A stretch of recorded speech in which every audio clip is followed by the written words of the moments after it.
বোনের সুখের জন্য নিজের প্রাণপ্রিয় বান্ধবীর বাগদত্তাকে বিয়ে করেছি, আর এখন বউ সেজে বাসর ঘরে অপেক্ষা করছি।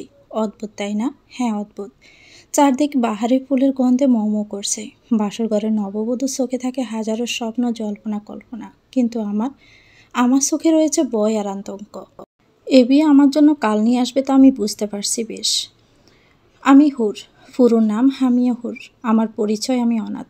আমার জন্মের পূর্বে বাবা এক অ্যাক্সিডেন্টে মারা যায়, আর জন্মের সাথে সাথে মাকে হারাই। ছোট থেকে মামার সংসারে বড় হয়েছি। পরিবার বলতে তাদেরকেই জানি। মামা মামি বাবা মায়ের অভাব পূরণ করেছে, নিজেদের সন্তানের মতো স্নেহ ভালোবাসা দিয়ে বড় করেছে। আতিফ খান অগ্নি আমার স্বামী, যার সাথে কয়েক ঘন্টা আগে আমার বিয়ে হয়েছে। হঠাৎই দরজা খোলার আওয়াজে ভাবনায় সেদ পড়ে। সঙ্গে সঙ্গে কলিজাটা কেঁপে ওঠে। নিশ্চয়ই অগ্নিভাইয়া এসেছেন। আমি ঠায় বিছানায় বসে আছি, কারণ অগ্নিভাইয়ার সামনে দাঁড়ানোর মতো সাহস আমার নেই। আজ আমি তার চোখের সবচেয়ে বড় অপরাধী। উনি আমার কাছে এসে আমার মুখের উপর কয়েক বান্ডিল টাকা আর পেপার ছুঁড়ে মারেন। আমি মাথা তুলে ওনার দিকে অবাক চোখে তাকাতেই দেখি তার চোখ জোড়া ভয়ঙ্কর লাল বর্ণ ধারণ করেছে। আমি কিছু বলবো তার আগেই উনি কর্কশ গলায় বললেন, এই কন্ট্রাক্ট পেপারসে সাইন কর। এখানে 10 লক্ষ টাকা আছে। যদি কম পড়ে তাহলে চেকে টাকার অ্যামাউন্ট বসিয়ে নিও। আমি অবাক চোখে তাকিয়ে তাকে প্রশ্ন করলাম, কিসের কন্ট্রাক্ট আর কিসের টাকা? তুমি কি ভেবেছিলে আমি সারা জীবন তোমার সাথে থাকবো? No way. আমি সুপ্তিকে ভালোবাসি, আর সবসময় আমি তাকেই ভালোবাসবো। মায়ের চাপে পড়ে তোমাকে বিয়ে করতে বাধ্য হয়েছি। কন্ট্রাক্ট ম্যারেজ বোঝো? এই পেপারসে 1 বছরের কন্ট্রাক্ট ম্যারেজের। তুমি আমার 1 বছরের নামমাত্র বউ থাকবে। 1 বছর পর তুমি আমার জীবন থেকে বিদায় হবে। আর টাকার কথা শুনে চমকাচ্ছ কেন? এই টাকার লোভেই তো আমাকে বিয়ে করেছো, তাই না? তোমার এত লোভ যে নিজের বেস্ট ফ্রেন্ডের হবু বরকে বিয়ে করে নিলে। তুমি জানতে আমি সুপ্তিকে কত ভালোবাসি? বলো, জানতে না? ওনার ধমকে কেঁপে উঠি। ওনার কথাগুলো বুকে ছুরির মতো আঘাত করে। জলে চোখ সিকসিক করছে। বিছানা থেকে টেনে নামাই, নিজের সামনে দাঁড় করিয়ে তাতে দাঁত চেপে বলেন, একদমই ন্যাকা কান্না করবে না হুর। আমার মায়ের মতো আমি তোমার ন্যাকা কান্নাই বলছি না। এসব ন্যাকামি করে আমার মায়ের মন ভুলিয়েছ, তাই না? আমি তোমাকে আগেই বারবার বলেছি বিয়ের প্রপোজাল রিজেক্ট করতে, কিন্তু তারপরে কেন রাজি হলে? বলো কেন? ওনার ধমকে আর নিজের কান্না ধরে রাখতে পারি না। শব্দ করে কান্না করে দেই। কান্না করতে করতে বলি, বিশ্বাস করুন, আমি বিয়েটা নিজের ইচ্ছে করিনি। আমি বাধ্য ছিলাম। বিয়েটা না করলে আমার বোনের জীবনটা শেষ হয়ে যেত। অগ্নিভাই আমার কোনো কথাই কানে নিচ্ছেন না। আমাকে ধাক্কা দিয়ে নিচে ফেলে দেয়। আমার কপালে দেওয়ালে লেগে কিছুটা কেটে যায়, কিন্তু সেই দিকে তার কোনো খেয়াল নেই। উনি সব কিছু ভাঙচুর করছে আর চিৎকার করে বলছে, সবই মিথ্যে। এসব তুমি ইচ্ছে করে করেছ। এত বড় বাড়ির বউ হওয়ার লোভ সামাল দিতে পারোনি, তাই রাজি হয়েছ। তোমাদের মতো মিডল ক্লাস মেয়েদের থেকে এর চেয়ে কী বেশি আশা করা যায়? কোনো সুযোগ হাতছাড়া করো না। তোমার মামাতো বোন আমার বাইকে ফাঁসিয়েছে, আর তুমি আমাকে ফাঁসাতে চাচ্ছ, তাই না? কিন্তু মনে রেখো, আমি তোমাকে বউ মানি না, আর কোনোদিন মানবও না। রূপের মোহে তো পড়ার মতো ছেলে আমি না। আমি জাস্ট তোমাকে ঘৃণা করি। আচ্ছা, একটা কথা বলো, তোমার মামা মামিও কি এই পুরো প্ল্যানে সামিল? হতেও পারে। টাকার লোভ কার বা নাই? ওনার সব কথা চুপচাপ হজম করলো। শেষের কথাগুলো হজম করতে পারলাম না। মাথাটা গরম হয়ে যায়। আমার প্রতি, আমার পরিবারের প্রতি তার এত নিম্ন ধারণা, এতটা নিচভাবে আমাদের। আমার কাছে মামা মামির সম্মান সবার প্রথম, তারপর সব। ওনাদের সম্মানের উপর কেউ আঙ্গুল তুলবে তা আমি সহ্য করব না। আমি রেগে চিৎকার করে কলার চেপে ধরি। চিৎকার করে বলি, মিস্টার আতিফ খান, অগ্নি কী ভাবেন নিজেকে? আপনি ধনী বলে আপনার আত্মসম্মান আছে, আর আমরা মিডল ক্লাস বলে আমাদের কোনো আত্মসম্মান নেই? টাকার গরম দেখাচ্ছেন? আমার মামা আপনার বাড়িতে বিয়ের প্রস্তাব নিয়ে আসেনি। আপনার মা এসেছিল আমাদের বাড়িতে। আর আপনি আমাকে কি ছাড়বেন? আমি নিজেই আপনার মতো লো মেন্টালিটির মানুষের সাথে থাকবো না। আমার না আপনাকে প্রয়োজন, না আপনার টাকা প্রয়োজন। এই পেপারসে সাইন লাগবে, তাই তো? কন্ট্রাক্ট পেপারসে সাইন করে ওনার মুখের উপর ছুঁড়ে মেরে কঠোর গলায় বলি, এই নিন পেপারস।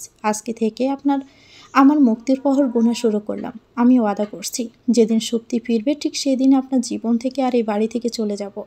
যদি তা আগামীকাল হয় তবে তাই। আমার কথায় উনি ভয়ঙ্কর রেগে গেল, কিন্তু আমি সেদিকে আর তোয়াক্কা করলাম না। তার ছেলের হাসি দিয়ে বললাম, আর একটা কথা, এই যে আপনি বারবার শক্তিকে ভালোবাসি ভালোবাসি বলে চিৎকার করছেন, এ আপনার কেমন ভালোবাসা? যে বিয়ের সপ্তাহখানেক আগে আপনার ভালোবাসার মানুষ আপনাকে রেখে পালিয়েছে। নিশ্চয়ই সত্যি আপনার ভালো মানুষই মুখোশের আড়ালে কুৎসিত রূপ দেখেই পালিয়েছে। যাক, বেচারি বেঁচে গেছে। আমি আর কিছু বলবো তার আগে আমার গালে সজোরে থাপ্পড় পড়ে। আমি গালে হাত দিয়ে বাকরুদ্ধ হয়ে ওনার দিকে তাকিয়ে থাকি। টলটল করে আমার চোখ থেকে জল পড়ছে। উনি আমার শক্ত মুখ করে চেপে ধরে বললেন, তোমার সাহস হয় কী করে আমার ভালোবাসা নিয়ে কথা বলার? খবরদার, এরপর এমন কিছু বললে তোমাকে খুন করে ফেলবো। আমি চুপ করে নিজের চোখে জল ফেলছি। অগ্নি ভাইয়া আহত গলায় বললেন, বাবার থাকাটা খুব দরকার ছিল। আর যদি বাবা বেঁচে থাকতো তো মা এভাবে ব্ল্যাকমেল করতে পারতো না, কথায় কথায় বাবার দোহাই দিয়ে পারতো না। শুধু শুধু মায়ের মুখের দিকে তাকিয়ে তোমাকে বিয়ে করতে রাজি হয়েছি, না হয় কোনো দিনও রাজি হতাম না, বলে উনি দ্রুত পায়ে রুম থেকে বেরিয়ে পড়ে। আমি থম মেরে নিচে বসে পড়ি। চোখ থেকে অজর দ্বারা জল ঝরছে। এমন আমার সাথেই কেন হলো? কি দোষ ছিল আমার? আজ বিয়ের মতো পবিত্র বন্ধন আমার জন্য একটা শক্তিনামা হয়ে গেল।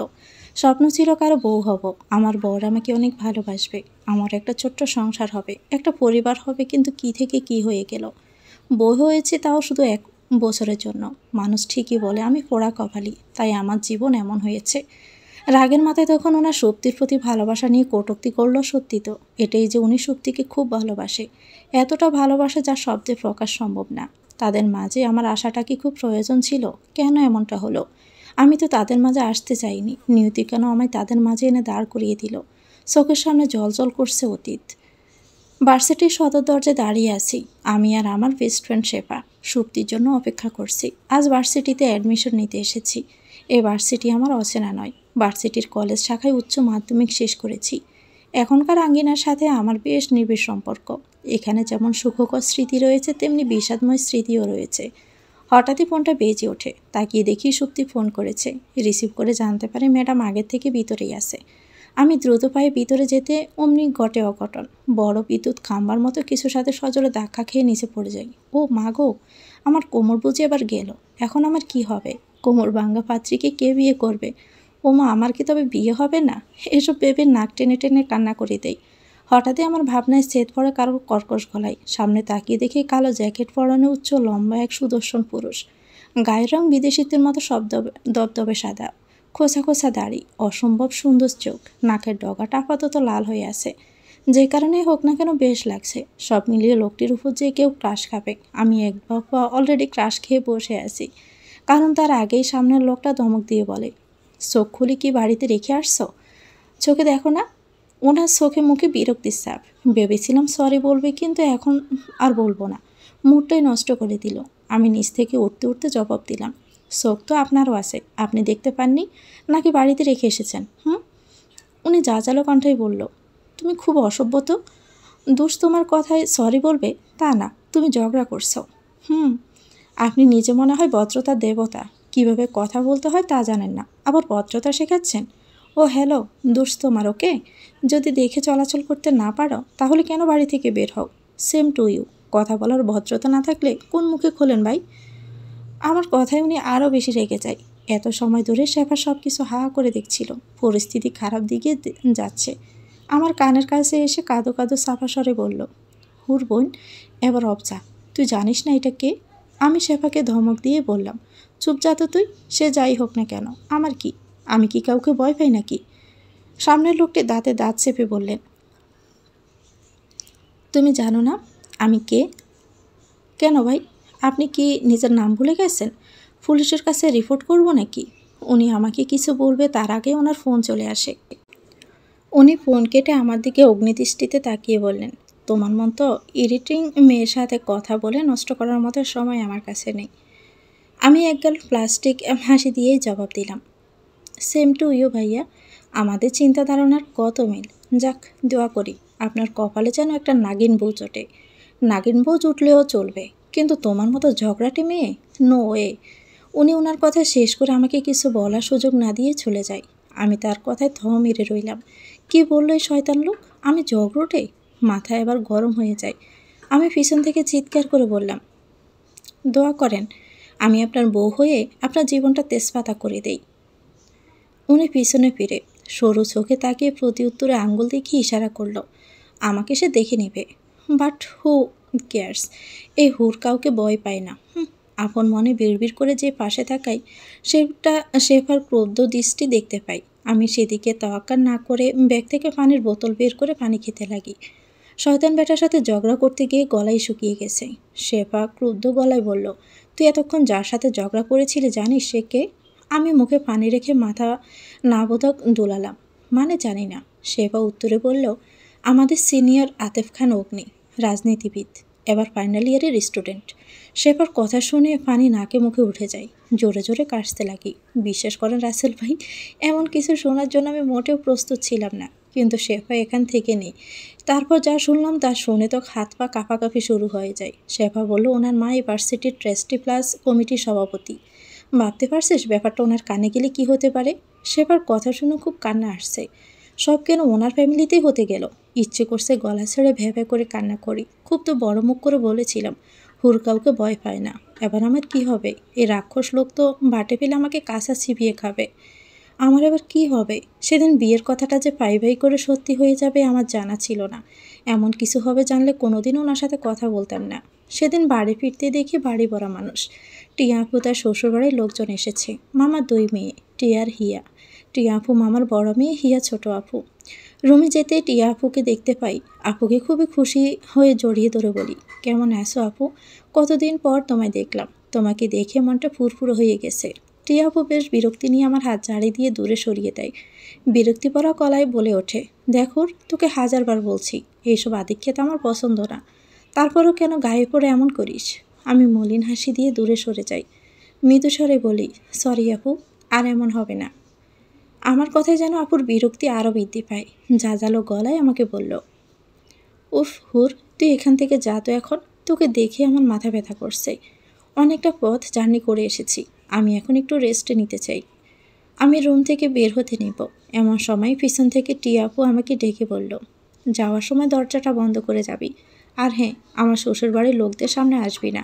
নিজের রূপ দেখিয়ে ঢ্যাং ঢ্যাং করে ঘুরতে হবে না। আমি আপুর কথা মতো দরজা বন্ধ করে রুম থেকে চলে আসি। আপুর এমন ব্যবহার আমাকে তেমন একটা কষ্ট দেয়নি, কারণ এটা নতুন কিছু না। আপুর এমন ব্যবহারে আমি ছোট থেকেই অভ্যস্ত, তাই এসব কথায় এখন আর কষ্ট পাই না। শরীরটা সয়ে গেছে।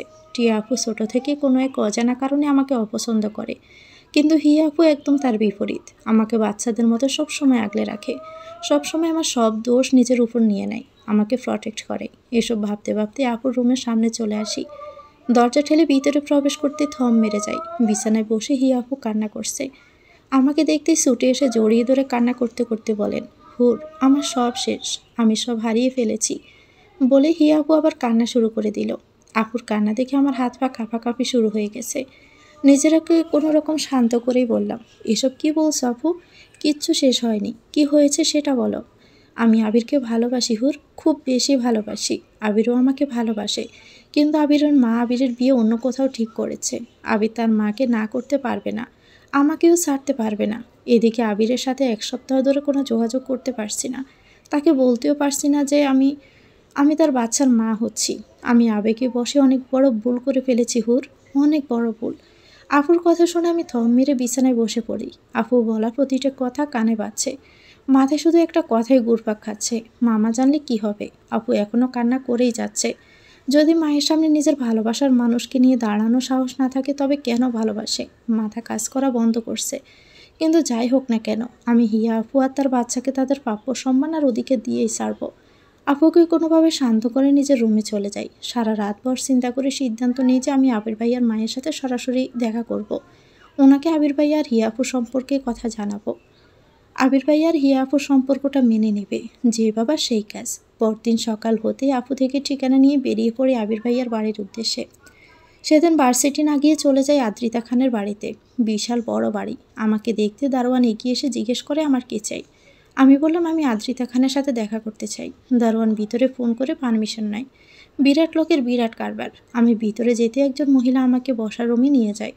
আমি চুপচাপ বসে অপেক্ষা করছি। কিছুক্ষণ পরে একজন সুন্দরী মহিলার আগমন। আমার আর বুঝতে বাকি রইল না উনি আদ্রিতা খান। আমি সালাম দিতে উনি মুচকি হেসে আমার সালামের উত্তর দেন।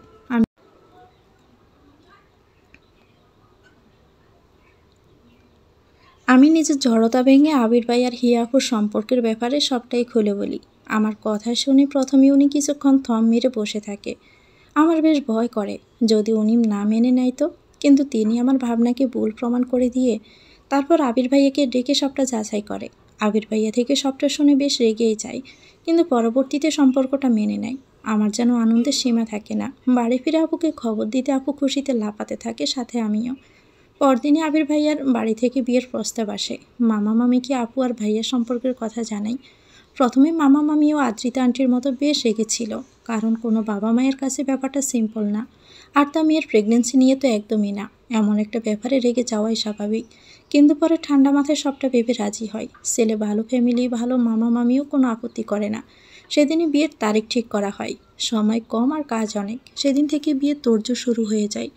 আজ হিয়াপুর হলুদ, পুরো বাড়ি মানুষ ভরা, শত কাজ, তার উপর আবার ডাকাডাকি। হুর এটা করে দে, হুর ওটা করে দে। উফ, আমারও একটা ছোট্ট প্রাণ নাকি, এত কাজ একা কী করে সামলাই। এমন সময় শুনতে পাই ছেলের বাড়ি থেকে হলুদের তত্ত্ব নিয়ে এসেছে। খুশি মনে সেদিকে এগিয়ে যায় তাদের বরণ করতে, কিন্তু সেখানে যাওয়ার পর হাজার বন্ডে ঝটকা খাই। ও মাই গড, সামনে অগ্নি ভাইয়া দাঁড়ানো। এখানে ব্যাপারটা থেমে নেই। এরপর যা শুনলাম তা শোনার জন্য আমি হার্ট ফেল করার উপক্রম। উনি আবির ভাইয়ার একমাত্র ভাই। বাবা যায় ব্যাপারটা। এখানে ব্যাপারটা থামতে পারত, কিন্তু তা হলো না। মামি আমার কাছে এসে বেশ শক্ত গলায় বলল, হুর, অগ্নি আমাদের বাড়িতে প্রথমবার এসেছে, তুই তার খেয়াল রাখবি। আমি শুধু বাধ্য মেয়ের মতো মাথা নাড়ালাম। মামি অগ্নি ভাইয়ার দিকে তাকিয়ে মুচকি হেসে বলে, বাবা অগ্নি, তোমার কিছু প্রয়োজন হলে হুরকে বলবে, কেমন? বাবা অগ্নিও মনে হয় এমন একটা সুযোগেরই অপেক্ষায় ছিল। আমার দিকে তাকিয়ে 32টা দাঁত বের করে হাসি দিয়ে বলল, আন্টি, আপনি একদমই চিন্তা করবেন না, হুর তো আমার সাথেই আছে, তাই না হুর? আমি জোরপূর্বকই হাসি দিলাম। মামি মুচকি হেসে আমার মাথায় হাত বুলিয়ে চলে গেল। আমি তো ঠায় দাঁড়িয়ে। ওই যে কথায় আছে না, যেখানে বাঘের বয়স সেখানেই সন্ধ্যা হয়। আমার সাথেও এমন কিছুই হলো। অগ্নিবাই আমার কাছে এসে ভ্রু নাচিয়ে শয়তানি হাসি দিয়ে বলল, এবার পালাবে কোথায় সুন্দরী? বর্তমানে। হঠাৎই গড়ির অ্যালার্ম বেজে ওঠে। ঘুম ঘুম থেকে বিরক্ত নিয়ে অ্যালার্মটা বন্ধ করি। আশেপাশে তাকিয়ে দেখি আমি বিছানায় গায়ে চাদর জড়ানো। এ কি, আমি বিছানায় কি করে? আমার যতটুকু মনে পড়ে কাল রাতে আমি নিচে ছিলাম, তাহলে এখানে কি করে আসলাম? ম্যাজিক নাকি? এসব ভাবতে ভাবতে কপালে কাটা জায়গায় হাত চলে যায়। হাত লাগতেই বুঝতে পারি সেখানে ব্যান্ডেজ লাগানো। এই ব্যান্ডেজ আবার কি করলো? এই রুমে তো আমি আর অগ্নিভাইয়া ছাড়া অন্য কেউ নেই। তবে কি অগ্নিভাইয়া? সাথে সাথে ওনার দিকে তাকালাম। উনি সোফায় ঘুমাচ্ছেন। তার অর্ধেকটা শরীর সোফায় আর অর্ধেকটা ফ্লোরে। এক হাতে মদের বোতল। মুখে খোসা খোসা দাড়িগুলো বেশ বড় হয়েছে। একদম কাবির সিং প্রো ম্যাক্স লাগছে। উনি কী করে এসব করবে? তাছাড়া উনি তো আমাকে ঘৃণা করে। আমি মরে গেলেও তার কোনো কিছু আসে যায় না। আমি হয়তো রাতে ঘুমের ঘোরে এসব করেছি। আমার খুব ঘুম খারাপ, খুবই বেশি খারাপ। ঘুমের ঘোরে কী করি না করি হুঁশ থাকে না। পরে তা ভেবে ভেবে নিজেই মাথা খারাপ করি। মনে এক অদ্ভুত ইচ্ছে জাগলো। কেন জানি তার দাড়িগুলোতে হাত বোলাতে ইচ্ছে করছে। তার কাছে যাবো একবার? না থাক, যদি ঘুম ভেঙে যায় তাহলে আমার আর রক্ষা নেই। কাল রাতে খুন করার হুমকি দিয়েছে। কাছে গেলে খুন না করেই ফেলে। যা লোক! ভেবে নিলাম শুনবো না মনের কোনো কথা, কিন্তু মন যে বড্ড অসভ্য। ওনার সামনে হাঁটু গড়ে বসি। উনি শান্ত হয়ে ঘুমাচ্ছে। কেন যেন ওনার মায়া ভরা চেহারা আমাকে ওনার দিকে আকৃষ্ট করছে। আমি ওনার দিকে আরও ঝুঁকে আরও গভীরভাবে তাকে দেখতে লাগি। উনি বাচ্চাদের মতো নিজের ঠোঁট ভিতরে নিয়ে ঘুমাচ্ছে। যে তার গালে হাত ছোঁয়াতে যাব অমনি উনি চোখ খোলে। আমি বরফের মতো জমে যাই। উনি কিছুক্ষণ সরদৃষ্টিতে আমার দিকে তাকিয়ে থাকে। হয়তো কি হয়েছে বোঝার চেষ্টা করছে। আমি বয়ে শুকনো ঢোক গিলি নেই। আমি নিচে পড়ে যাই। উনি সোফা থেকে উঠে আমার দিকে এক পা করে আগাচ্ছে। ওনার চোখে মুখে ভয়ঙ্কর রাগ। আমার ভয়ে তো হাত পা কাঁপছে। আমি মনে মনে আল্লাহকে ডাকছি। আমি ফ্লোরে বসে আছি, দেওয়াল পিছনে দেওয়াল। অগ্নিভাইয়ের অগ্নিদৃষ্টি আমার দিকে। মনে হচ্ছে এখনই চোখ দিয়ে আমাকে ভস্ম করে দিবে। উনি কিছুটা ঝুঁকে আমার চোখে চোখ রাখে। আমি কিছু বলতে যাব তার আগে উনি আমার গাল টেপে ধরে। দাঁতে দাঁত চেপে বলে, বলেছিলাম না আমার থেকে দূরে থাকতে? কি এক কথা একবার কানে যায় না? কি বইয়ের অধিকার ফলাচ্ছিলে, নাকি আমাকে ফাঁসানো দান্দা করছিলে? বলে গেছো তুমি? আমার নামমাত্র বউ তুমি। তোমার কোনো কৌশলে আমার উপর চলবে না। একটা কথা ভালো করে কানে ঢুকিয়ে রাখো। তোমার মতো মিডল ক্লাস ছোট মনের মানুষকে ভালোবাসা তো দূর তাকাই না পর্যন্ত। You are just disgusting. উনি নিজের কথা শেষ করে আমাকে ছেড়ে দেয়। আমি ওনার কথা শুনে থ মেরে বসে রইলাম। বুক ছিঁড়ে কান্না আসছে। চোখের পানি বাদ মানছে না। বড় বড় শ্বাস নিয়ে নিজেকে সামলানোর চেষ্টা করছি। আমি কাঁদবো না, এই লোকের জন্য তো একদমই না। ফ্লোর থেকে উঠে দাঁড়াই। ওনার দিকে শক্ত চাহনিতে তাকিয়ে বলি, মানে যা মনে আসবে তাই বলবেন? আর আমি সিরিয়ালের নায়িকাদের মতো তা শুনে চোখে জল ফেলবো? আমাকে কি গভীর বাহু পাইছেন? আমার এত খারাপ দিন আসে নাই যে আমি আপনাকে ফাঁসাতে যাব। আমি মানছি আমার টেস্ট একটু খারাপ, কিন্তু এতও না যে আপনাকে পছন্দ করব। নিজেকে এত ইম্পর্টেন্স দেওয়ার মতো কিছু নেই, ওকে? আপনি দেখতে ঠিকঠাক আছেন, but you are not my type. উনি আমার কথা শুনে বেশ তেতে যায়। আমাকে কিছু বলতে যাবে তার আগে দরজা কেউ নক করে। ওনাকে পিঠ দেখিয়ে দরজা খোলার জন্য পা বাড়াই। উনি সিংহের মতো গর্জন করে ওঠে। But who cares. উনি পিছন থেকে কিছু সময়ের আগে দৃষ্টিতে তাকে বারান্দায় চলে যায়। দরজা খুলে দেখি মধ্যবয়স্ক এক মহিলা দাঁড়িয়ে। আমাকে দেখে বলল, বৌমণি, আপনাকে বড় ম্যাডাম রেডি হয়ে নিচে যেতে বলেছে। আমি মুচকি হেসে উত্তর দিই, আমি এক্ষুনি রেডি হয়ে আসছি। মহিলাটি চলে যায়। আমি তাড়াতাড়ি করে রেডি হতে লাগি। শত হোক আমি এ বাড়ির বউ তো, হোক তো নামে বা 1 বছরের জন্য। আর বাড়ির বউদের এত বেলা পর্যন্ত ঘুম একদমই শোভা দেয় না। লাল শাড়িটা পরে একটু সাজগোজ করে নিচে চলে যাই। নিচে যেতেই আপু আর আন্টিকে দেখতে পাই। আপু নাস্তা রেডি করছে, আবির ভাই পেপার চেক করছে আর নাস্তা করছে, আর আন্টি চা খাচ্ছে আর নিউজ পেপার পড়ছে। আন্টি খুবই স্ট্রিট একজন মানুষ, প্লাস খুবই স্ট্রং। আঙ্কেল মারা যাওয়ার পর আন্টি একা হাতেই পুরো বিজনেস সামলিয়েছে, কিন্তু তাই বলে সংসারের কোনো ত্রুটি রাখেনি। সব দিক সমানভাবে নিজের দায়িত্ব পালন করেছে। ও যে কথায় আছে না, যে মেয়ে রাঁধতে পারে সে চুলও বাঁধতে পারে। আমাকে দেখে আন্টি মুচকি হেসে বলে, ঘুম ভেঙেছে? আমি মাথা নাড়িয়ে লাজুক হেসে উত্তর দিলাম, জি আন্টি, গুড মর্নিং। আন্টি আমার কথায় মুখ কালো করে ফেলেন, যেন ওনার কথাটা খুব একটা পছন্দ হয়নি। কিন্তু আমি কি এমন বললাম? আন্টি গম্ভীর কণ্ঠে বললেন, এখনও আন্টি? আমাকে মা বলা যায় না? এখনও আপন করে নিতে পারো নি? আমি অনবরত মাথা নাড়িয়ে উত্তর দিলাম, না না আন্টি, উপস সরি মা, এমন কিছু না, আসলে অভ্যাস ছাড়তে একটু কষ্ট হচ্ছে এই আর কি। শেষের কথাগুলো নিচু স্বরে বলি।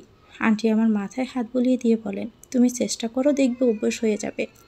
আমি উত্তরে মুচকি হাসলাম। হে আপুর দিকে তাকাতে আপু ইশারা করে বোঝালো আমাকে খুব সুন্দর লাগছে।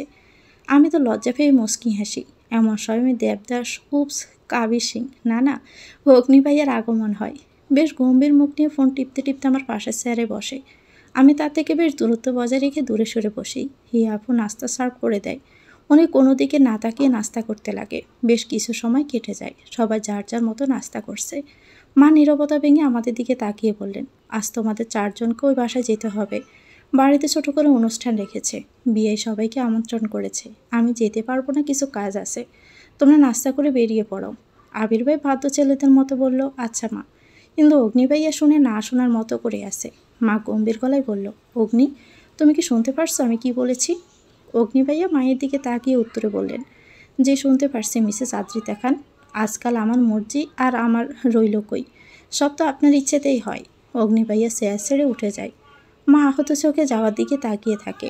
উনি যেতেই মা ছোট একটা নিঃশ্বাস নিয়ে আহত গলায় বললেন, আজও যেই কারণে তুই আমাকে ঘৃণা করিস, একদিন এই কারণটার জন্যই তুই আমাকে ধন্যবাদ দিবি। মিলিয়ে নিস। নাস্তা করে জটপট রেডি হয়ে নিলাম। উনিও ঘণ্টাখানেক পর চলে আসেন। গাড়ির সামনে দাঁড়িয়ে আছি, যে গাড়িতে পিছনের সিটে উঠবো অমনি সামনে থেকে অগ্নি ভাইয়ের গম্ভীর আওয়াজ। আমাকে কি ড্রাইভার মনে হয় নাকি? অন্য কোনো সময় হলে কঠিন করে কয়েকটা কথা শুনিয়ে দিতাম, কিন্তু এই মুহূর্তে আমি বড্ড ক্লান্ত, শরীর মন উভয় দিক থেকে। তাই আর কথা বাড়ালাম না। কিছুক্ষণ রাগে দৃষ্টি নিক্ষেপ করে সামনে বসে পড়ে। গাড়ি চলছে নিজের গতিতে। আমার মনে কিছু একটা খসখস করছে। তাই নীরবতা ভেঙে আমি বললাম, আমার মামা মামি এই কন্ট্রাক্ট ম্যারেজের কথা যেন জানতে না পারে, তাহলে খুব কষ্ট পাবে। তাদের সামনে প্লিজ স্বাভাবিক স্বামী স্ত্রী থাকার মতো চেষ্টা করবেন। এটা আমার রিকোয়েস্ট প্লিজ। ভয় নেই, আপনার গাড়ি চেপে বসবো না। 1 বছর কন্ট্রাক্ট অনুযায়ী চলে যাব আপনার জীবন থেকে, আর সত্যি ফিরলে তারও আগে। উনি কোনো উত্তর দিলেন না, চুপচাপ গাড়ি চালাচ্ছেন। মৌনতার সম্মতির লক্ষণ। তবে কি সম্মতি ধরে নিব? ধরাই যায়। আবারও নীরবতা বিরাজ করছে। হঠাৎই নীরবতা ভেঙে উনি ডেকে ওঠেন, হুর। আমি গাড় গড়িয়ে ওনার দিকে তাকাতে উনি বলে ওঠেন, হেট ইউ। তার মুখে বিশেষ কোনো অনুভূতির ছাপ নেই। কথাটা বেশ স্বাভাবিকভাবে বললেন। আমি তার দিক থেকে ফিরে তাচ্ছিলের হাসি দিয়ে বললাম, hate you more and more. আমার কথায় উনি বাঁকা হেসে ড্রাইভিংয়ে মন দেন। উনি নিশ্চিত পাগল হয়ে গেছে, তাই একাই হাসে, আবার কারণ ছাড়াই রেগে যায়। আমি মুখ ঘুরিয়ে বাহিরের দিকে চোখ দেই। ছোট্ট নিঃশ্বাস বেরিয়ে আসে। কিছুক্ষণ পর চোখ জোড়া ছোট হয়ে আসতে লাগে। আজ কেন জানি আপুর হলুদের কথা বড্ড মনে পড়ছে। তা ভেবে ঠোঁটের কোণে হাসি ফুটে উঠল। অতীত। অগ্নিবাইয়ে মেরুন রঙের পাঞ্জাবি পরেছেন, চুলগুলো স্টাইল করা, বর্ষাকালে খোসা খোসা দাড়ি, ঠোঁটের কোণে লেগে আছে টুকরো টুকরো হাসি। আশেপাশের মেয়েগুলো চোখ দিয়ে যেন গিলেই খাচ্ছে। আমিও খেয়েছি, কিন্তু তার চেহারায় প্রকাশ করলাম না, কারণ এই মুহূর্তে আমার ওনার মাথা পাঠাতে ইচ্ছে করছে। আমি প্রচণ্ড রকম বিরক্তি নিয়ে জুসের গ্লাস হাতে দাঁড়িয়ে আছি, আর আমার ঠিক সামনে অগ্নিবাইয়া চেহারা আরাম করে গায়ে লিয়ে দিয়ে আছে, ঠোঁটে তৃপ্তিকর হাসি। আমাকে এভাবে দাঁড় করিয়ে উনি বেশ মজা পাচ্ছে। সবাই কত আনন্দ করছে, আপুকে হলুদ দিচ্ছে, নাচছে, গাইছে, আর আমি ওনার ওয়েটার হয়ে দাঁড়িয়ে আছি। কখনো কফি এনে দিচ্ছে, আবার কখনো জুস এনে দিচ্ছি। আমি না হয় একটু ভুল করেই ফেলেছি, তাই বলে উনি আমার উপর এভাবে প্রতিশোধ নেবে? আমার ইনোসেন্ট চেহারা দেখে কি ওনার একটুও মায়াদয় হয় না? খুব রাগ হচ্ছে, রাগে কান্না আসছে। আমি ওনাকে বেশ শান্ত স্বরে বলি, ভাইয়া আমি এখন যাই কেমন? উনি গম্ভীর কণ্ঠে বলে, হুম হুম, একদমই না, আমি আরও কিছু খাবো। আমি বেশ চমকানো শব্দ করে বললাম, আপনি আরও কিছু খাবেন? কেন, তোমার সমস্যা হচ্ছে? আন্টিকে বলবো তুমি আমাকে খাবার এনে দিচ্ছ না? আমি শুধু অবাক হয়ে যাচ্ছি, মানুষ এত বদ কেমনে হয়? আমাকে এভাবে শাস্তি দিল। এতক্ষণ যে আমাকে দিয়ে গাদার খাটুনি খাটালেন তা কি ভুলে গেলেন? এ কেমন নির্দয় লোক! আমার কত শখ ছিল হিয়াপুর বিয়েতে কত মজা করব। কিন্তু এই নির্দয় মানুষরূপী রাক্ষস রাজের জন্য আমার সব শখ মাটিতে মিশে গেল। আমি ভাবনায় ছেদ ঘটে ওনার কড়া ধমকে। উনি ধমক দিয়ে বললেন, এই মেয়ে যাও, আমার জন্য ডেজার্ট নিয়ে আসো। আমি সৌর দৃষ্টিতে তাকিয়ে রেগে উত্তর দিই, আমি পারবো না। না মানে না, একদমই পারবো না। উনি আমার চিৎকারে নিজের কান চেপে ধরে। আমি এখনোর আগে ফুসফুস করছি। উনি আবার চেয়ার থেকে উঠে যায়, আমার দিকে কপাল কুঁচকিয়ে তাকায়, সামনের দিকে এগিয়ে আস্তে আস্তে বললেন, সুন্দরী, সেদিন কি যেন বলেছিলি? ও হ্যাঁ, আমি যেন দোয়া করি তুমি আমার বউ হয়ে আমার জীবন তেজপাতা করতে পারো। পারবে তো আমাকে হ্যান্ডেল করতে? আমার ওনার এই রূপে খুব ভয় করছে। আমি ভয়ে কান্না করে দিই। কাঁদো কাঁদো গলায় বললাম, ভাইয়া আমার না ভুল হয়ে গেছে, আমি আর জীবনে এমন কিছু বলবো না। বলে ব্যয় করে কান্না করে দেই। উনি আমার কান্না দেখে শব্দ করে হাসতে লাগে। বললেন, এটুকুতে এই অবস্থা, আবার আমার জীবন তেজপাতা করবে? কথা শেষ করে আবার শরীর কাঁপিয়ে হাসতে লাগে। মুহূর্তে আমার কান্না থেমে যায়। হাঁ করে তাকিয়ে থাকি ওনার দিকে। কারো হাসি যে এত সুন্দর হতে পারে! কেউ এত সুন্দর করে কি করে হাসে! উফ আল্লাহ! এমন সময় দরজার কাছে কিছু পড়ার আওয়াজ পাই। আমি আর অগ্নিভাইয়ের সঙ্গে সঙ্গে সেই দিকে তাকাই। তাকিয়ে দেখি সুপ্তি দাঁড়ানো। আর চোখে মুখে ভয় আর আতঙ্কের ছাপ। সুপ্তি থরথর করে কাঁপছে। তাড়াতাড়ি করে সেখান থেকে চলে যায়। অগ্নিভাইয়া তার পিছু পিছু যায়, বারবার সুপ্তিকে ডাকতে লাগে, কিন্তু সুপ্তি তাকায় না, চলে যায়। আমি এসব কাণ্ডে বিস্ময়ের চোখে তাকিয়ে থাকি। সব আমার মাথার উপর দিয়ে যায়, কিন্তু এটুকু বুঝতে পারি সুপ্তি আর অগ্নিভাইয়া পূর্ব পরিচিত। কিন্তু মনে একটা সংশয় রয়ে যায়, সুপ্তি কেন এত ভয় পাচ্ছিল? এর কারণ কি? সেদিন আর অগ্নিভাইয়াকেও দেখতে পারলাম না। বিয়ের দিন ওনার সাথে দেখা হলো, কিন্তু কথা হলো না। তিনি আমাকে বারবারই ইগনোর করলেন। আমিও আর কথা বাড়াইনি। কিন্তু উনি কেন যেন আমার দিকে রাগী দৃষ্টিতে তাকাচ্ছিল। মনে হচ্ছিল চোখ দিয়ে খেয়ে ফেলবে। বৌভাতের দিনও তাই হলো। আপুর বিয়ের 1 সপ্তাহ কেটে যায়। একদিন ভার্সিটি থেকে ফিরলে মামা রেডি হতে বললেন, হিয়া আপু শ্বশুরবাড়ি যাবে। আজ অগ্নিভাইয়ের এঙ্গেজমেন্ট। ইচ্ছে না থাকা সত্ত্বেও যেতে হলো। কিন্তু সেখানে গিয়ে জীবনের সবচেয়ে বড় শখ খাই। কারণ অগ্নিভাইয়ের সাথে আর কারো না, আমারই বেস্ট ফ্রেন্ডের বিয়ে হচ্ছে। অথচ আমি কিচ্ছু জানি না। আমি কি ওর এতটাই পর্যায়ে একটাবারও জানানো না? চোখগুলো যেন ভরে আসছে, কিন্তু নিজেকে সামলিয়ে সুপ্তির কাছে গেলাম। সুপ্তি আমাকে দেখে দ্বিধায় পড়ে যায়। আমি সুপ্তিকে অভিনন্দন জানাতে যাব, তার আগে কোথা থেকে যেন অগ্নিভাইয়া চলে আসে। আমার হাত শক্ত করে চেপে ধরে দূরে নিয়ে আসে। ধমক দিয়ে বললেন, আমার হবু বউ থেকে দূরে থাকো। অনেক ঝামেলা করেছো আর না, সুপ্তির আশেপাশে যেন তোমাকে না দেখি। আমি লজ্জার বিস্ময়ের চরম পর্যায়ে। আমি কি ঝামেলা করেছি? কেন আমাকে এভাবে কথা শোনাচ্ছে? আমি তা জিজ্ঞেস করতে যাব, তার আগেই উনি চলে যায়। আমি সেখানে 1 সেকেন্ডও দেরি না করে বাড়িতে চলে আসি।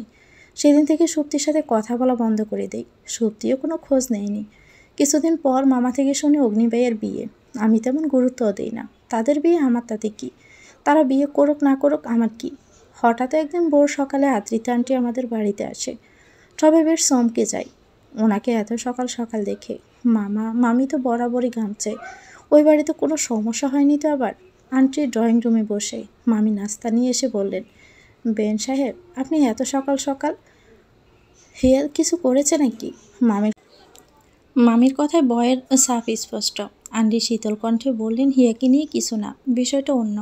মামা ব্রুকুসকে বললেন, তা কি বেন? আন্টি কিছুক্ষণ চুপ থেকে সরাসরি বললেন, আমার ছেলে অগ্নির জন্য আপনার ভাগ্নির হাত চাইতে এসেছি। কথাটা এক প্রকার বোমের মতো বাড়িতে যেন ব্লাস্ট হলো। মামা থতমত গলায় বলল, অগ্নি তো সুপ্তির সাথে বিয়ে ঠিক, তাই না? হ্যাঁ, কিন্তু সুপ্তি কাল রাতে বাড়ি ছেড়ে পালিয়েছে। কোথায় গিয়েছে তা কেউ জানে না। নোট লিখে গেছেন সে এখন বিয়ে করতে পারবে না। এদিকে 1 সপ্তাহ পর বিয়ে। সবাইকে ইনভাইটেশন করা শেষ হয়ে গেছে। এখন যদি জানতে পারে বউ পালিয়েছে, পুরো সোসাইটির সামনে আমার নাক কাটা যাবে। প্লিজ আমার রিকোয়েস্ট, আপনারা রাজি হয়ে যান। আমার ছেলের জন্য হুর থেকে বেটার আর কেউ হতে পারে না। আমার প্রথম চয়েসই হুর ছিল। শুধু অগ্নির চাপে পড়ে সুপ্তির সাথে বিয়েতে রাজি হয়েছি। কিন্তু নির্লজ্জ মেয়ে কী করলো? পালালো। মান সম্মান ধুলোয় মিশিয়ে দিল। আশা করি আপনারা আমাকে ফিরিয়ে দিবেন না। মামা বললেন, বেহেন এটা বিয়ে শাদির ব্যাপার। হুরের জীবনের এ ব্যাপারে ডিসিশন নেওয়ার অধিকার শুধু হুরের। হুরের সিদ্ধান্তই হবে আমাদের সিদ্ধান্ত। আমি এত সময় পর্দার আড়াল থেকে সবই শুনছিলাম। মামা কথা শুনে বাহিরে বেরিয়ে এলাম। বললাম, আমি এই বিয়েতে রাজি না। আন্টি আমার কথা শুনে বললেন, প্লিজ মা, তোমার কাছে আমার একটা রিকোয়েস্ট, আমার মান সম্মানটা বাঁচাও। আন্টি, আমার বেয়াদবি মাফ করবেন, কিন্তু আমি পারবো না অগ্নিভাইয়াকে বিয়ে করতে। সে আমার বান্ধবীর ভালোবাসার মানুষ। আমি কি করে তাকে বিয়ে করব। আন্টি বেশ শক্ত গলায় বললেন, যদি তোমার বান্ধবী সত্যি আমার ছেলেকে ভালোবাসতো তাহলে পালাতো না। এটাই কি তোমার শেষ সিদ্ধান্ত? আমি মাথা হ্যাঁ বোধক নাড়লাম। আন্টি বললেন, তাহলে তোমার বোনের সংসার করাও আর হবে না। আমি যেমন গড়তে পারি তেমন ভাঙতেও পারবো। আমি আমার সম্মানের জন্য সব কিছুই করতে পারি। অনেক কষ্টে সম্মান আমি অর্জন করেছি। আজকে দিন সময় দিলাম, ভেবে তুমি সিদ্ধান্ত জানাবে। আন্টি কাউকে কিছু বলার আর সুযোগ না দিয়েই চলে যায়। মামা মামি চিন্তায় পড়ে যায়। মামি তো কান্নাকাটি করতে শুরু করেছে। সেদিন বিকাল থেকে হঠাৎই আননোন নাম্বার থেকে ফোন রিসিভ করতে অপর পাশ থেকে একজন পুরুষের কণ্ঠ ভেসে আসে। হ্যালো। কণ্ঠটা শুনতে শরীরে যেন শীতল হাওয়া বইল, চোখগুলো ভরে আসে। কণ্ঠটা খুবই পরিচিত আর কাছের একজনের। হঠাৎ এত মাস পর শুনতে পেয়ে কলিজায় লাগে। আমি কিছু বলতে যাব তার আগে আমার মন ভেঙে চুরমার করে দিয়ে ও পাশের ব্যক্তি বললেন, হুর, আমি অগ্নি। কথাটা শুনে মনটা ছোট হয়ে গেল। আমার চোখ থেকে পানি গড়িয়ে পড়ল। আচ্ছা, দুটো মানুষের কণ্ঠ কি এতটা মিল হতে পারে? আদৌ সম্ভব? আমার ভাবনায় ডাক পড়ে। অগ্নি ভাইয়া ভারী গলায় বললেন, আমি জানি হুর, তুমি আমাকে শুনছ। আমি এটাও জানি মাস তোমাদের বাড়িতে বিয়ের প্রপোজাল নিয়ে গিয়েছিল। আমি সুপ্তিকে ছাড়া অন্য কাউকে বিয়ে করতে পারবো না। আমার দ্বারা সম্ভব না। আশা করি তোমার উত্তরও না হবে। বলে ফোনটা রেখে দেয়। আমি থম মেরেই বসে থাকি। কি করব এখন? আমার কি করা উচিত? সারা রাত নিদ্রাহীন ভাবনায় কাটিয়ে দিলাম। চোখ বন্ধ করলে শুধু মামা মামির আর হিয়াফুর চেহারাটা বেশি ওঠে। তারা আমাকে ছোট থেকে মানুষ করেছেন, আগলে রেখেছেন। তাদের ঋণ আমি কোনোদিনও শোধ করতে পারবো না। আমার জীবনের বলি দিয়ে যদি তাদের মুখে হাসি দেখা যায় তাহলে তাই হোক। আমি তো জন্মের পর থেকে পোড়া কপালি। ভাগ্যের উপরে ছেড়ে দিলাম, যা হওয়ার তা হবে। সব দিক বিবেচনা করে পরদিন আন্টিকে বললাম, আমি বিয়েতে রাজি। এক সপ্তাহ পর আমাদের সেদিনে বিয়ে হয়, যেদিন অগ্নিভাইয়া সুপ্তির বিয়ের কথা ছিল। এরই মাঝে এক সপ্তাহ অগ্নিভাইয়া বেশ কয়েকবার যোগাযোগ করার চেষ্টা করে, কিন্তু আমি করি না, কারণ তার রাগের সামনে দাঁড়ানোর মতো শক্তি আমার ছিল না। বর্তমান মুখের উপর কারো গণ নিঃশ্বাসে আমার ঘুম ভাঙে। চোখ খুলে দেখি অগ্নিভাইয়া আমার দিকে গভীর নয়নে তাকিয়ে আছে। আমি তাকে ধাক্কা দিয়ে সরিয়ে পড়ি। আমার ঘুমন্ত অবস্থার সুযোগ নিচ্ছিলেন? আপনি আমার নামে মাত্র হাজব্যান্ড। আমার থেকে দূরে থাকবেন। তার কথা তাকে ফিরিয়ে দিলাম। গাড়ি বাড়ির সামনে দাঁড়ানো, তা তাড়াতাড়ি করে গাড়ি থেকে নেমে পড়ি। নিশ্চিত রাক্ষসরাজ রাগে লাল হয়ে আছে। নাকের দাগটা লাল হয়ে আসছে রাগে। বেশ মজা লাগছে। উনি পিছু পিছু আসতে লাগলো। বাড়িতে ঢুকতে মামি জড়িয়ে ধরে বললেন, কেমন আছিস মা? ও মা, শাড়ি পরেছিস? লাল শাড়িতে একদম আসমানি হুর লাগছে। আমি মামির কথায় লজ্জাময় হাসি দেই। হঠাৎই পিছনে একজন লোককে দেখে ভয় পেয়ে যাই। ভয়ে অগ্নিভাইয়ের হাত শক্ত করে চেপে ধরি। অগ্নিভাইয়ের পিছনে চলে যাই। লোকটি তখনও আমার দিকে অশ্রু ভরা চোখে তাকিয়ে আছে। আমি পিছন ফিরে অগ্নিভাইয়ের শার্ট চেপে ধরে আছি। প্রচণ্ড ভয় করছে, কপাল কামছে। উনি আবাস পেয়ে ব্রু কুঁচকে আছে। এমন সময় মামি আমাদের সোফায় বসাই। মামি বাবার বাড়ির লোকেরা এসেছে। এক এক করে সবার সাথে অগ্নিভাইয়াকে পরিচয় করিয়ে দিচ্ছে।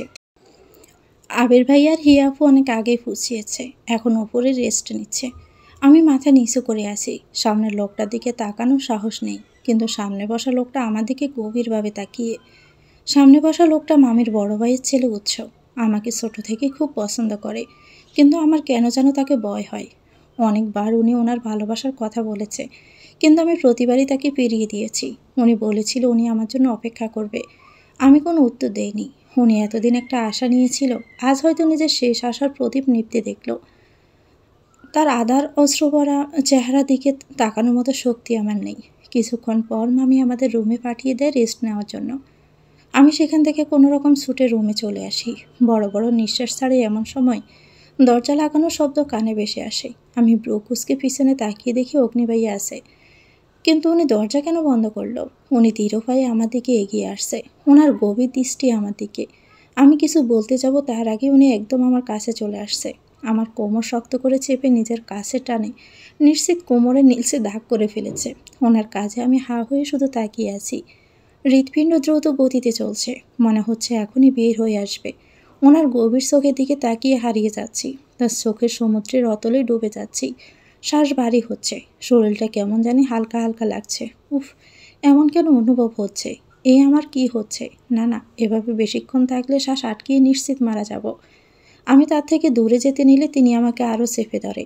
আমি মাথা নিচু করে মিনমিন করে বলি, দরজা বন্ধ করলেন কেন? উনি ঝুঁকে আমার কানের কাছে মুখ এনে শীতল কণ্ঠে বললেন, ওই যে গাড়ির মতো সুযোগের ব্যবহার করতে।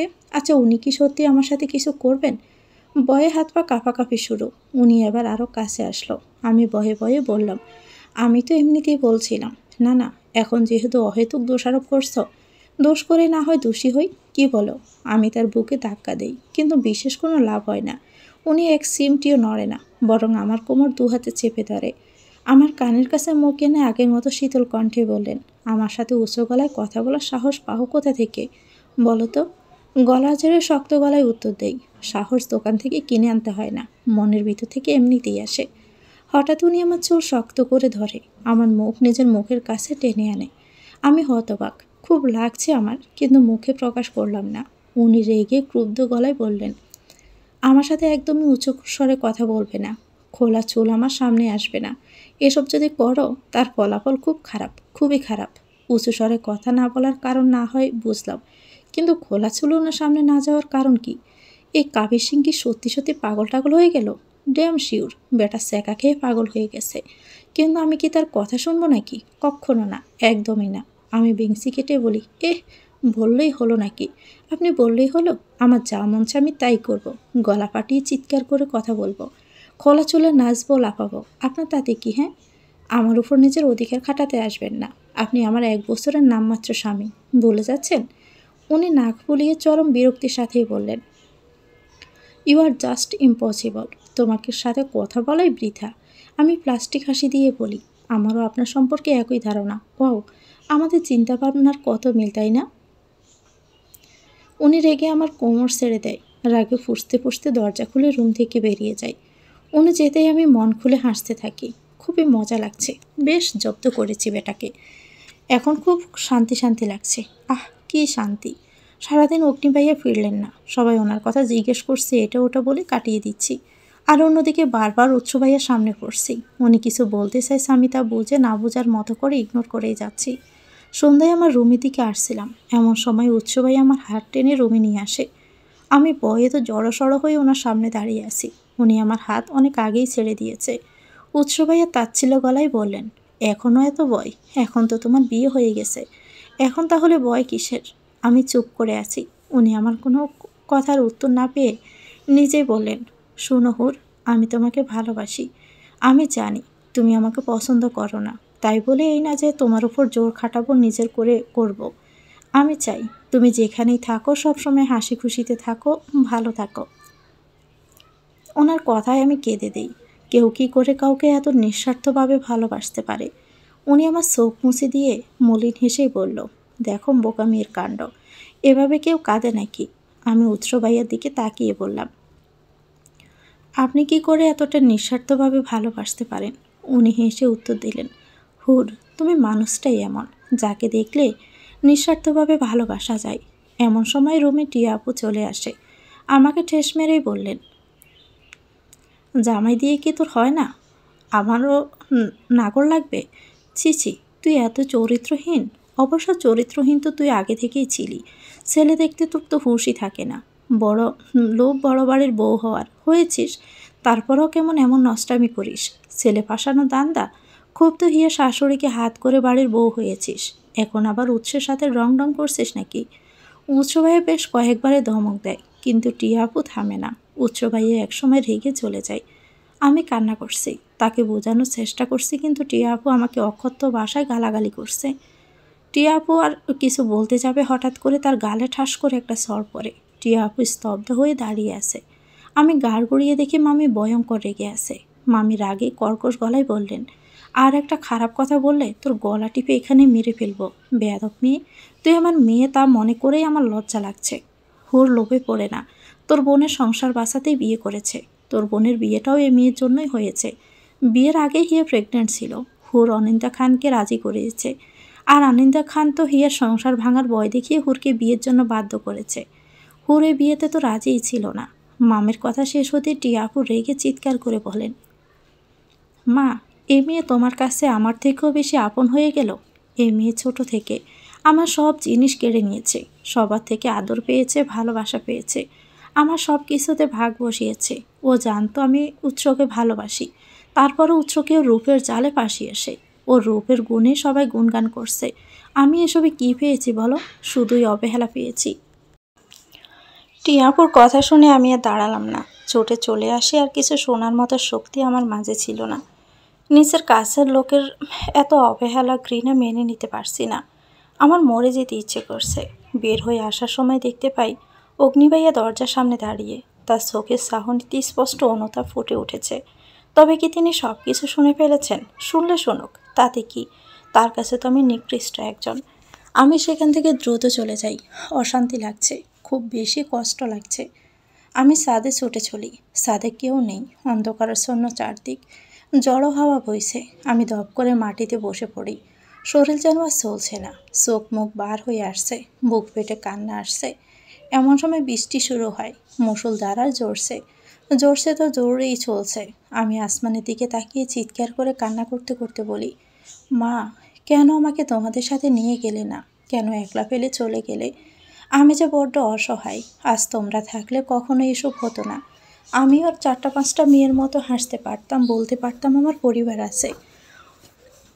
অন্যের বাড়িতে এভাবে পড়ে থাকতে হতো না, কথা শুনতে হতো না, আমার তুলনা প্রতিদাদের সাথে হতো না।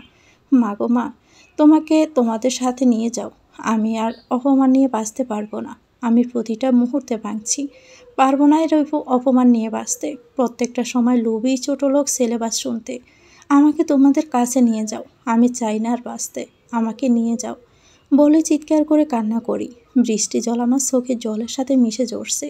ঝরুক না, এমনি সময় কারো উপস্থিতি টের পেলাম। জানি অগ্নিভাইয়া এসেছে, এতটুকু তো তাকে চিনেছি। উনি আমার কাঁধে হাত রাখতে ঝটকা দিয়ে তার হাত সরিয়ে দেই। চিৎকার করে বলি, কেন এসেছেন? নতুন করে অপমান করতে, কথা শোনাতে? আমি কতটা নিজ, ছোটলোক, লোভী ছেলেবাস তা বলতে, নাকি মজা নিতে? খুব শান্তি লাগছে তাই না? শান্তি লাগারই কথা। আমাকে ভাঙতে দেখেছেন যে।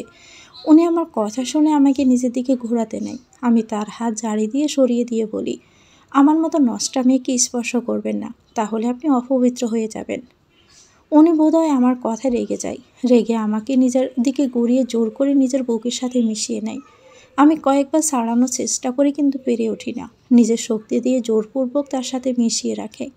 আমি একসময় তার শক্তির সাথে না পেরে তার বুকে মাথা রেখে হাউমাউ করে কেঁদে উঠি। ভিতরে সব ভেঙে যেন কান্না আসছে।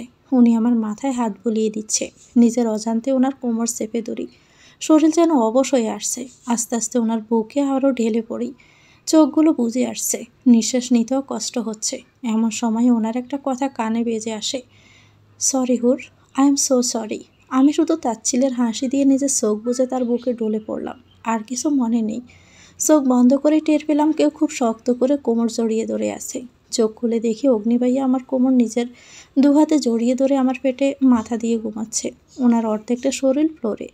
এইসব দেখে আমার মাথা ঘুরানোর উপক্রম। আমি রুমি কী করে? আমি তো কাল ছাদেই ছিলাম। আর উনি আমার এত কাছে কেন? উনি কি নিজের ইচ্ছে আমার কাছে এসেছে, নাকি ড্রাঙ্কস হয়ে এসেছে? নিজে থেকে তো কাছে আসার কথা না। যে পরিমাণে আমায় ঘৃণা করে, বাপরে, নিশ্চিত ড্রিঙ্কস অবস্থায় এসেছে। আস্তে আস্তে উঠে বসার চেষ্টা করি, কিন্তু বিশেষ কোনো লাভ হয় না। সামান্য নড়ার শক্তিটুকু নেই। শরীরটা খুব ব্যথা করছে, মাথাটাও ঝিমঝিম করছে। উফ, কি অসহ্য যন্ত্রণা। হঠাৎ আয়নায় তাকিয়ে আমার নিজের দিকে খেয়াল গেল, আমি কুর্তিতে কি করে? হে আল্লাহ, আমার কাপড় কে পাল্টালো? তবে কি কাল রাতে আমাদের মাঝে কিছু হয়েছে? এসব ভেবে আমার কান্না আসছে। আমি ফুপিয়ে কান্না করে দেই। আমার কান্নায় তার ঘুম ভাঙে। আমাকে কান্না করতে দেখে উনি লাফ দিয়ে উঠে আমার কপালে হাত দিয়ে টেম্পারেচার চেক করছে। চিন্তিত হয়ে বললেন, জ্বর তো নেই, কান্না করছো কেন?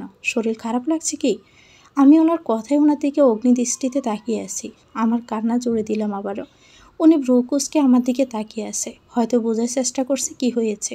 আমি সেদিকে ধ্যান না দিয়ে কান্না করতে লাগলাম। কিছুতে নিজের কান্না থামাতে পারছিলাম না। উনিই তো বলেছিলেন আমাদের মাঝে কোনো সম্পর্ক নেই, আমাকে নিজের বউ মানে না। তাহলে কেন আমার কাছে আসলো? আমি তো ওনার কাছে যাইনি, তবে কেন উনি আমার কাছে আসলো? এখন আমার কি হবে? এসব ভেবে আমি আরও জোরে জোরে কান্না করে দিই। উনি শীতল গলায় জিজ্ঞেস করলেন, কি হয়েছে বলবি কি? এভাবে কান্না করছো কেন? ওনার কথা শুনে আমি তেলে বেগুনে জ্বলে উঠি। জাজালো গলায় উত্তর দেই, আমার সব শেষ করে জিজ্ঞেস করা হচ্ছে কি হচ্ছে? খুব তো বলেছিলেন আমার স্ত্রীর মানেন না আমাকে, হ্যান ত্যান। তাহলে এসব কেন করলেন? বিয়েটা তো একটা কন্ট্রাক্ট ছিল, বছরের পর তো আমাকে ছেড়েই দিবেন। তাহলে এসব কি খুব দরকার ছিল? আপনার তো কিছু হবে না, আমার উপর তো একটা দাগ লেগে গেল। উনি দাঁতে দাঁত চেপে বললেন, হোয়াটস ননসেন্স, মাথা কি পুরোপুরি খারাপ হয়ে গেছে নাকি? এখন এমন ভাব করছেন যেন ভাজা মাছটা উল্টে খেতে পারেন না। কাল রাতে তো ঠিকই সুযোগের ব্যবহার করেছেন, আমার অজ্ঞান অবস্থায় সুযোগ নিয়েছেন। আমার কথায় উনি ভয়ঙ্কর রেগে যায়। মুহূর্তে ওনার চোখ মুখ লাল হয়ে যায়। আমার কাছে এসে আমার বাহু ধরে টান দিয়ে খাটের সাথে চেপে ধরে। অটোমেটিক আমার কান্না থেমে যায়। উনি আমার চোখে নিজে চোখ রাখলেন। ওনার চোখের ক্রুদ্ধ চাহনি আমার চোখের দিকে।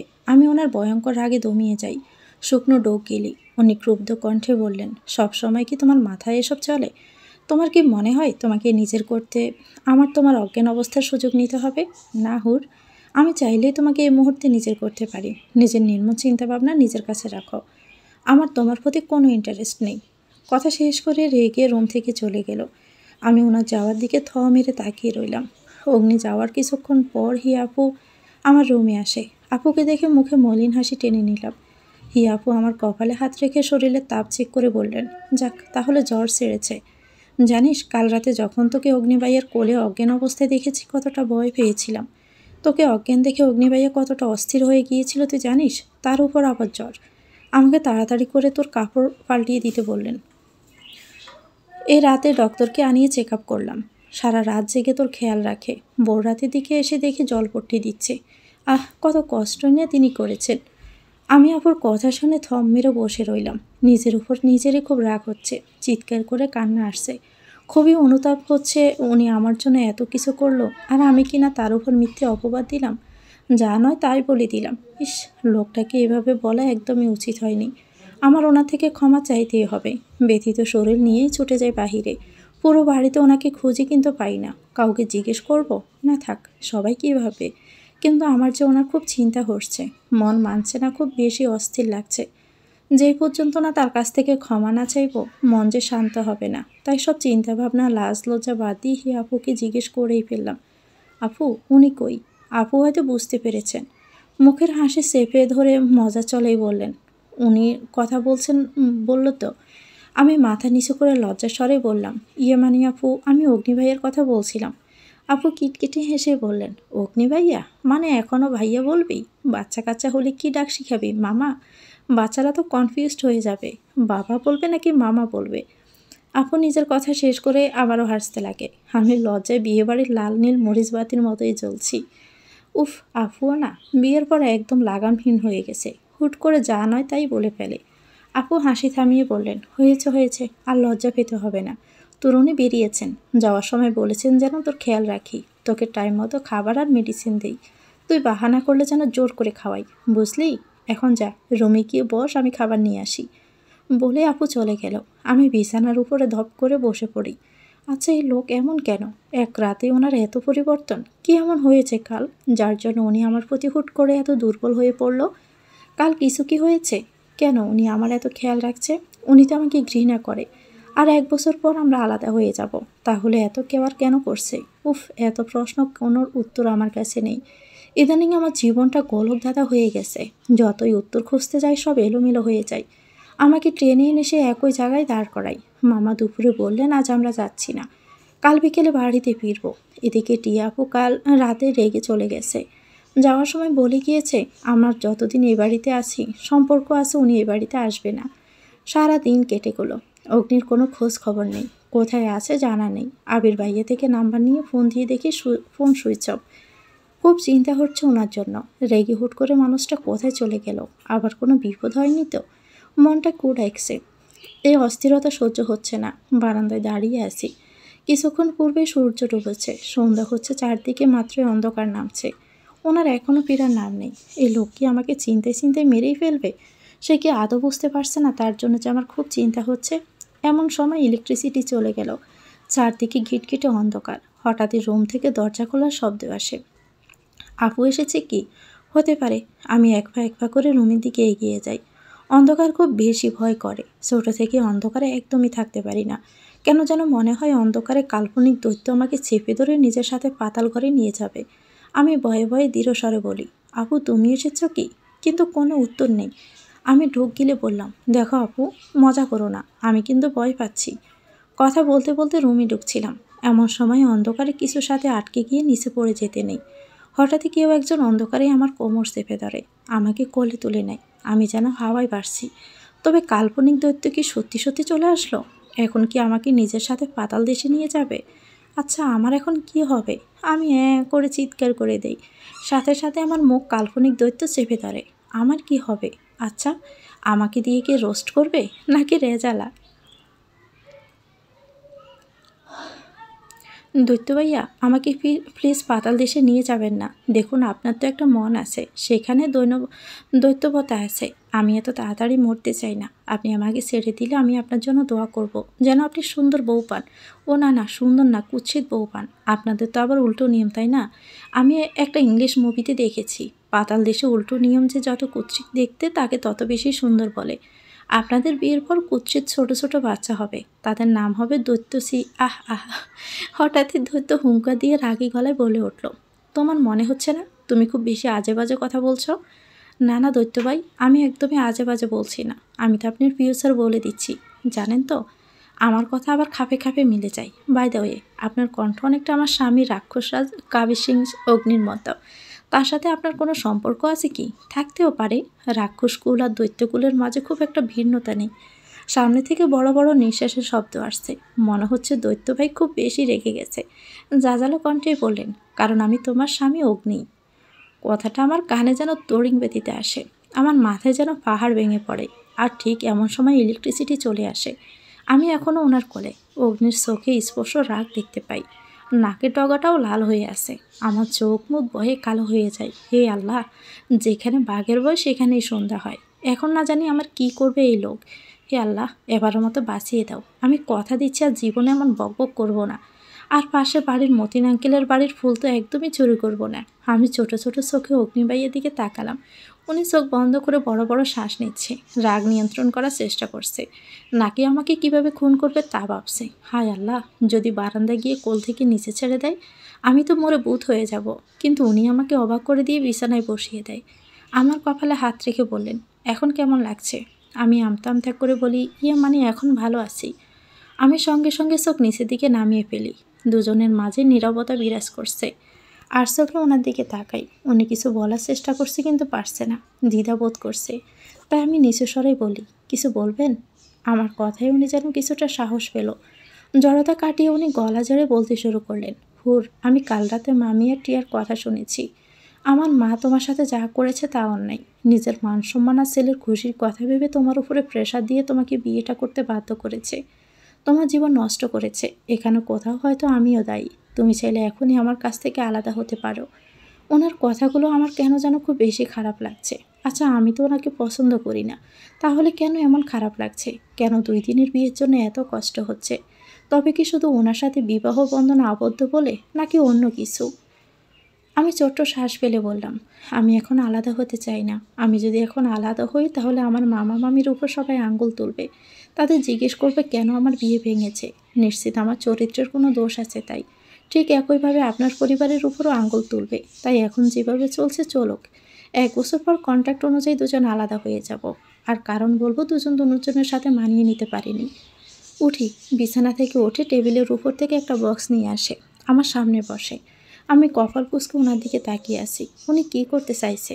আমি কিছু বলবো তার আগে উনি বক্স থেকে অসম্ভব সুন্দর চকলেট কেক বের করে, যেখানে খুব সুন্দর করে হোয়াইট ক্রিমি লেখা সরি সুন্দরী, নিচে খুব কিউট করে স্যাড ইমোজি ড্র করা।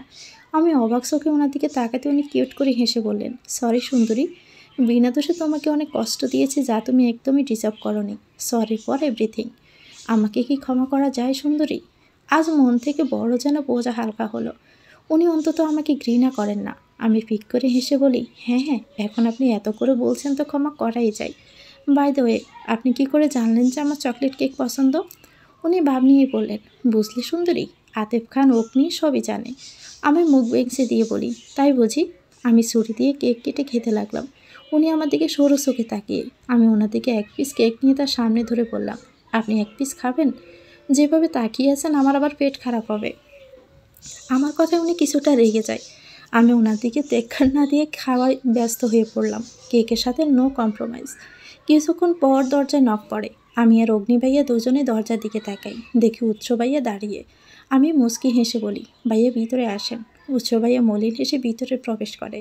আমার সামনে বসে মুচকি হেসে বললেন, এখন কেমন আছো পুতুল? জি ভাইয়া ভালো। আপনি কেমন আছেন? এই তো মোটামুটি। তিনজনের মাঝে নীরবতা। অগ্নি ভাইয়া সূক্ষ্ম নজর উৎস ভাইয়ার দিকে তাকিয়ে। উৎস ভাইয়া নীরবতা ভেঙে অগ্নি ভাইয়ার দিকে তাকিয়ে বললেন, মিস্টার অগ্নি, আপনাকে কি বলে সম্বোধন করব জানি না। আমার সবচেয়ে প্রিয় জিনিস আপনার কাছে।